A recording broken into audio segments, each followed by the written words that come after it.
Oh, before I introduce Michael, hold on. So, real quick, when I've been here for a long time in many different capacities, but in 2017, when John King was named president, he had approached me about being his chief of staff. And I said, what the hell does the chief of staff do? He said, I have no idea. Probably Beth Bowers, if I did. So Beth was the former chief of staff at Salem State, so she was very helpful, and I was under her tutelage and learning the ropes about being a chief of staff. One of the first things she did, one of the first meetings we had, she said, we need to bring Charlotte Fortin back to prominence on our campus. Charlotte Fortin was the first black graduate of Salem State. And so, working with Beth, and I also saw a couple other Salem State folks in the room, we have a Charlotte Fortin Day, which turned into Charlotte Fortin Park. We partnered with the city of Salem for Charlotte Fortin Park. We're now partnering with them for a Charlotte Fortin statue. And what I'm getting at is, what Michael did was, he said, you know, we've got this room, this Charlotte Fortin room, which is nice, but we need something more prominent. And so, to Michael's credit, youth, he reached out to the president and senior leadership and said, I'd like to advocate for changing our residence hall, which is called Viking Hall, the Charlotte Fortin Hall. And lo and behold, it passed, and we're going to have a big celebration sometime in March, Women's History Month. And we're going to officially name Viking Hall Charlotte Fortin Hall. And it's literally because of Michael Corley.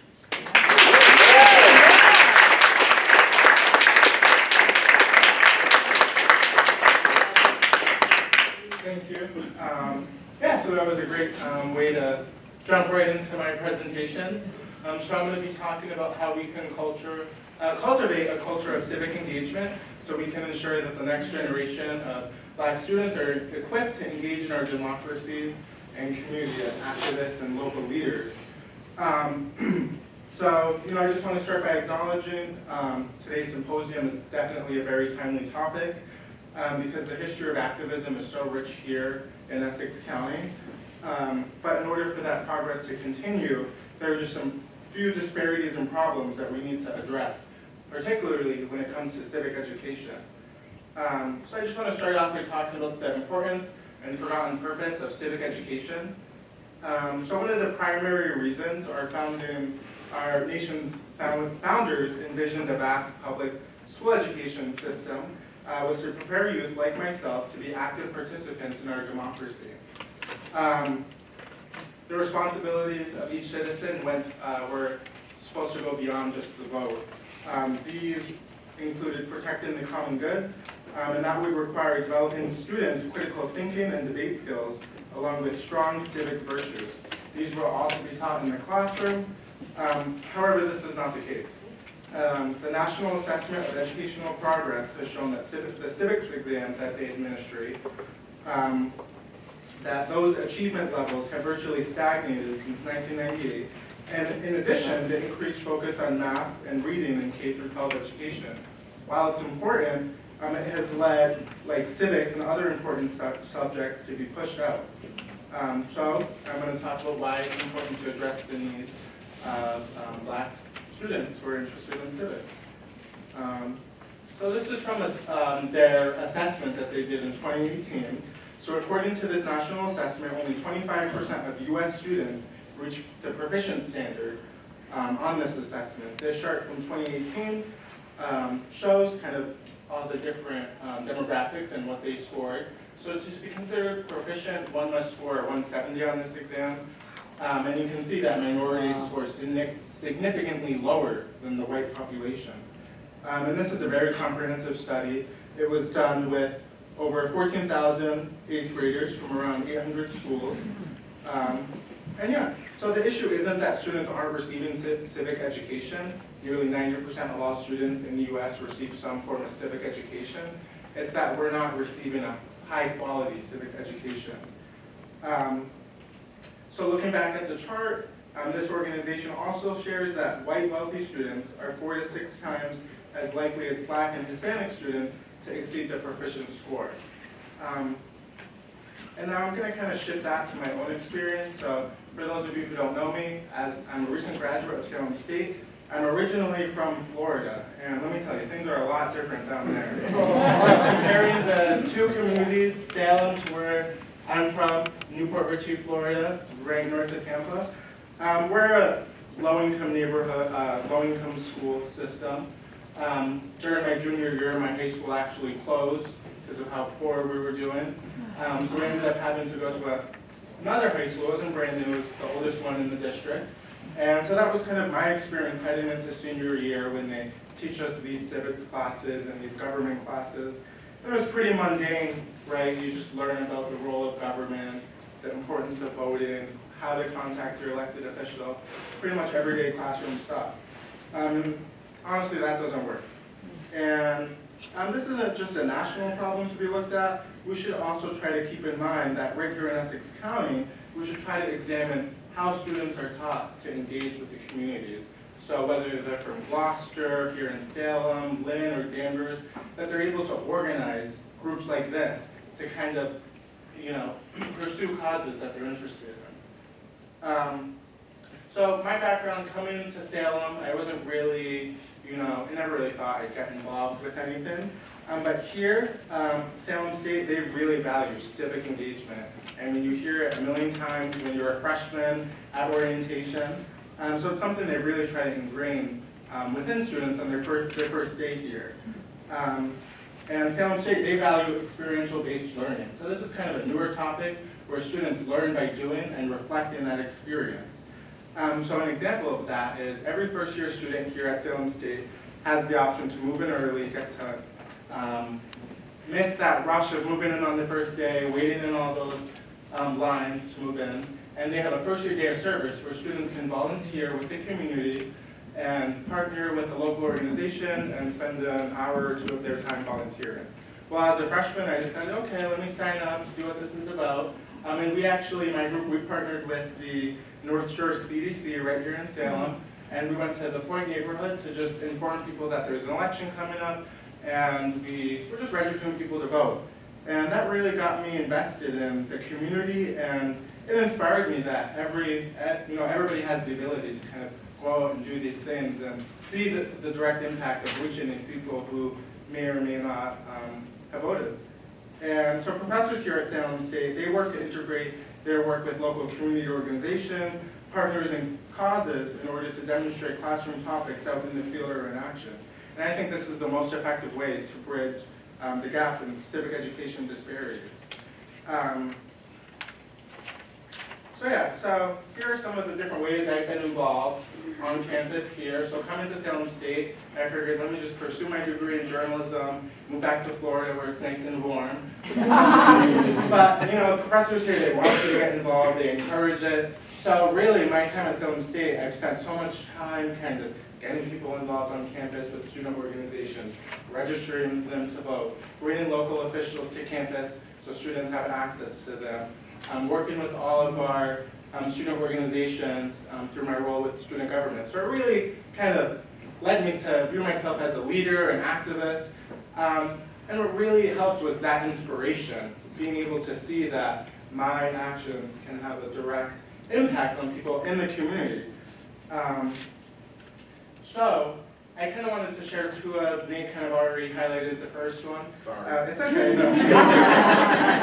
no. Highlights, because when I first came here, I did not know what it meant to be an activist. I didn't know how to get involved. But the people in my circle kind of who helped mentor me really helped educate me and inspire me. And I think that's super important. So kind of, I'll walk you through this process. So my freshman year, we all have to take our first year seminar. Mine, I just signed up, was Sailing by the Land and Sea. And thankfully, that professor, she had us read Charlotte Fortin's journal, which otherwise, you talk to the average student here, they have no idea who she is. It's really unfortunate. But she had us read her journal, walk in her steps, from Marblehead to Salem, at the Forest River Park. So it was really cool to be able to put myself in her position, to imagine what it would be like coming out of state to a school that, is diverse and seeing what it was like. So that really introduced me to her. And with that knowledge, I really didn't do anything with it because I wasn't sure what to do with it. But then in 2021, this campus, which was formerly known as our central campus, was renamed after past President Nancy Harrington for her great work and contributions. That really got me thinking, what about Charlotte Fortin, our first Black graduate, first Black public school teacher here in Salem, a really well-known activist who comes from this legacy, the Fortin family, that just has done so much. I mean, her husband was one of the co-founders for the NAACP. So, she's a very historic person. So I made a list of all the buildings, all the spaces like this, the Petrowski Room, all the spaces on campus, and I highlighted all the spaces that were named after people of color that I could recognize, or that I could research. And there were only 2 spaces on campus named after people of color, both of which were just rooms. The Charlotte Fortin Conference Room and the MLK room where student government meets. And that really kind of set me off. But as a senior with the hopes of graduating a semester early, I kind of let that fall on the back burner. But then over the course of last spring semester, I was elected president of our Student Government Association. And I realized that with this kind of platform, I could really advocate for some significant changes in my last semester at Salem State. So we attended this conference over the summer where we met with other student leaders. And that's kind of what introduced me to my other big advocacy initiative, which was introducing a land acknowledgement to Salem State. So the land acknowledgement that Beth read was, very elegant. It's about providing the community with the information about who resided here, opening up those partnerships, and really doing that restorative justice. So I met with students from the Indian American Institute of Art, which I believe is in New Mexico. It's either in New Mexico or Arizona. I was getting confused. And they really impressed upon me this idea of working with Native students to create this land acknowledgement and to help support Native students on campus. So after doing some quick research, I was surprised to see that while the city of Salem has resources available on their website, has a formal land acknowledgement, at the time our university didn't. So I reached out to the people that I knew, the dean of students, Sean Newton, the provost, and over the last few months, we formed this working group with people in positions of power, community members, and we agreed on day one that when we're working to establish these relationships with the active tribes, that we're not just going to ask them to give us their time for free. All their consultations were paid. We really wanted to make sure we were doing the work the right way. So throughout the last few months, we've been meeting with the Massachusetts tribe. We've been working to kind of establish this land acknowledgement. But another piece they impressed upon me was the restorative action, reparations. Now we can't call it reparations, but the university has established a scholarship that will be available to Native students that can help them pay for college expenses. It's already been endowed, and it'll be available next fiscal year, 2024.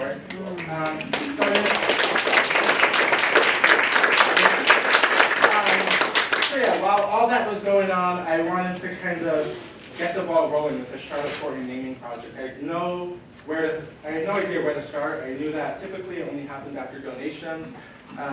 So I started off, the journalist in me, I wrote a letter to the editor, to the Salem News, asking our board of trustees and the university president to reconsider at the time naming our Horace Mann building as they renovate it after Charlotte Fortin. Because Salem State, we pride ourselves upon the fact that we're the most diverse state institution.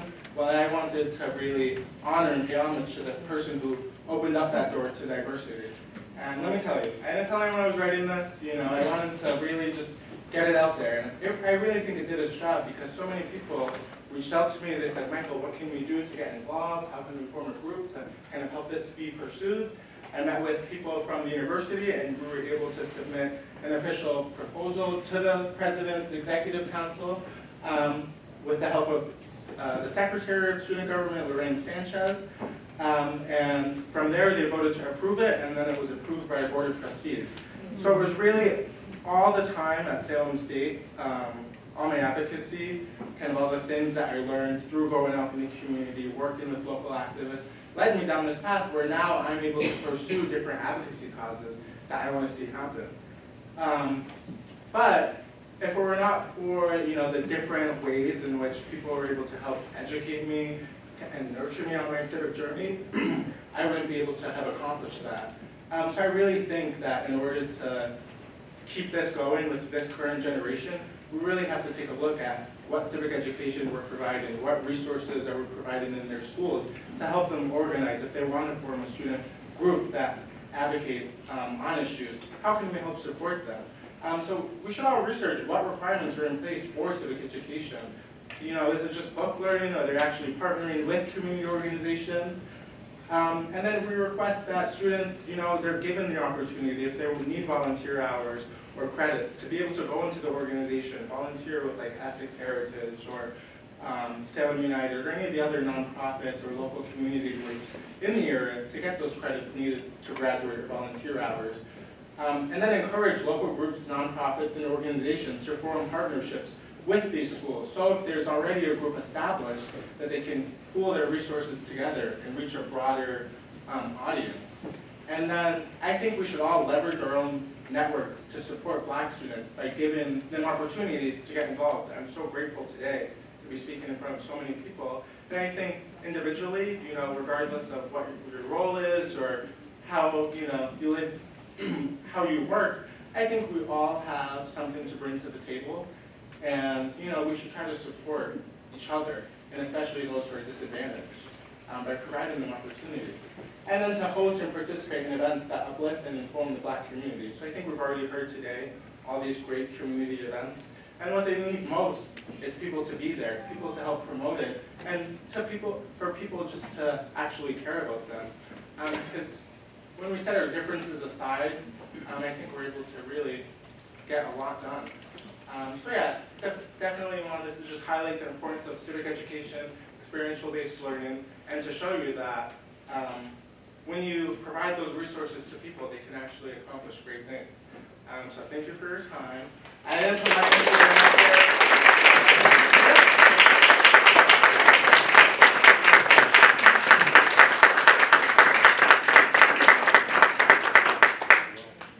There's a common theme when I come up here. It's wow.